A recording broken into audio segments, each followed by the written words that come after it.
Assembly ఎన్నికలకు కాంగ్రెస్ 16 మందితో మూడో జాబితా విడుదల చేసింది. ప్రధానమంత్రి నరేంద్ర మోదీ హైదరాబాద్ పర్యటన నేడు కేవలం గంటన్నర సమయంలోనే ముగియనుంది. యూపీలోని ప్రయాగ్రాజ్ నుంచి ప్రత్యేక విమానంలో బయలుదేరనున్న మోదీ సాయంత్రం 5 గంటలకు బేగంపేట ఎయిర్పోర్ట్లో దిగుతారు. తెలంగాణకు వస్తున్న ప్రధానమంత్రి నరేంద్ర మోడీకి స్వాగతమని వచ్చి తెలంగాణలో జరిగిన అభివృద్ధిని చూడాలని ఎమ్మెల్సీ కవిత సూచించారు.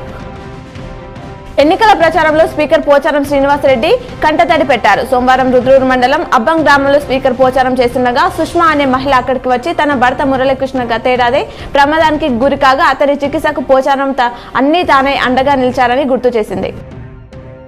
కామారెడ్డి జిల్లాలో ఎక్సైజ్ అండ్ ప్రొహిబిషన్ శాఖ సోమవారం నిర్వహించిన తనిఖీల్లో భారీ విలువ చేసే నిషేధిత అల్పోజోలం పట్టుబడింది. ఎక్సైజ్ శాఖ సిబ్బంది తనిఖీలు నిర్వహించగా 2 ద్విచక్ర వాహనాలపై తరలిస్తున్న 6.5 కిలోల అల్పోజోలం మత్తు పదార్థాన్ని కనుగొన్నారు. జూకల్ కాంగ్రెస్ ఎమ్మెల్యే టికెట్ తనకే వస్తుందని ఇన్నాళ్లు గట్టి నమ్మకంతో ఉన్న మాజీ ఎమ్మెల్యే గంగారంకు నిరాశ మిగిలింది. తాజాగా తోట లక్ష్మీకాంతారావుకు టికెట్ ఖరారు కావడంతో గంగారంతో పాటు ఆయన అనుచరులు తీవ్ర నిరాశకు చెందారు. నిజామాబాద్ అర్బన్ ఎమ్మెల్యే గణేష్ బిగ్గాల సమక్షంలో జిల్లా బీఆర్ఎస్ పార్టీ కార్యాలయంలో నాగారం 300 క్వార్టర్స్ వైశ్య సంఘం నాయకులు పెద్ది మహేష్ వి శ్రీనివాస్ సభ్యులు 100 మంది బీఆర్ఎస్ పార్టీలో చేరారు. నిజామాబాద్ రూరల్ నియోజకవర్గ పరిధిలోని గుపన్పల్లికి చెందిన పలువురు కాంగ్రెస్ బీజేపీ పార్టీలోని యువకులు సోమవారం రాత్రి కార్పొరేటర్ శ్రీనివాస్ రెడ్డి ఆధ్వర్యంలో బీఆర్ఎస్ పార్టీలో చేరారు.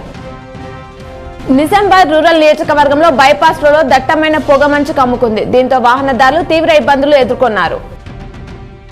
మెట్పల్లిలో నిజామాబాద్ ఎంపీ కొరుట్ల బీజేపీ శాసనసభ అభ్యర్థి ధర్మపురి అరవింద్ రోడ్ షో నిర్వహించారు. ఈ సందర్భంగా ప్రజలు ఆయనకు ఘన స్వాగతం పలికారు. నిజామాబాద్ ఈశ్వర్ గాస్ట్రో హాస్పిటల్లో వైద్యుల అరాచకం. చిన్నపిల్లలకు జాండీస్ ఎక్కువగా ఉందంటూ ఆసుపత్రిలో అడ్మిట్ చేసుకుని తప్పుడు రిపోర్టులు ఇచ్చిన పేషెంట్లు వద్ద నుండి అధిక మొత్తంలో డబ్బులు వసూలు చేస్తున్నారు. బోధన్ నియోజకవర్గంలో అవినీతి పాలన కొనసాగుతుందని, దీనికి చరమగీతం పాడాల్సిన అవసరం దగ్గర పడిందని రాష్ట్ర పీసీసీ కోశాధికారి మాజీ మంత్రి పొద్దుటూరి సుదర్శన్ రెడ్డి అన్నారు. ఎడపల్లిలో జరిగిన ఎన్నికల ప్రచారంలో జైత్యాపూర్ సింగిల్ విండో అధ్యక్షుడు కరటూరి నారాయణ చౌదరి బారాసా నుంచి కాంగ్రెస్ పార్టీలో చేరారు. బోధన్ నియోజకవర్గం బీజేపీ అభ్యర్థిగా వడ్డీ మోహన్ రెడ్డి సోమవారం నామినేషన్ దాఖలు చేశారు. బీజేపీ నాయకులతో కలిసి ఎన్నికల అధికారులకు ఆయన నామినేషన్ సమర్పించారు.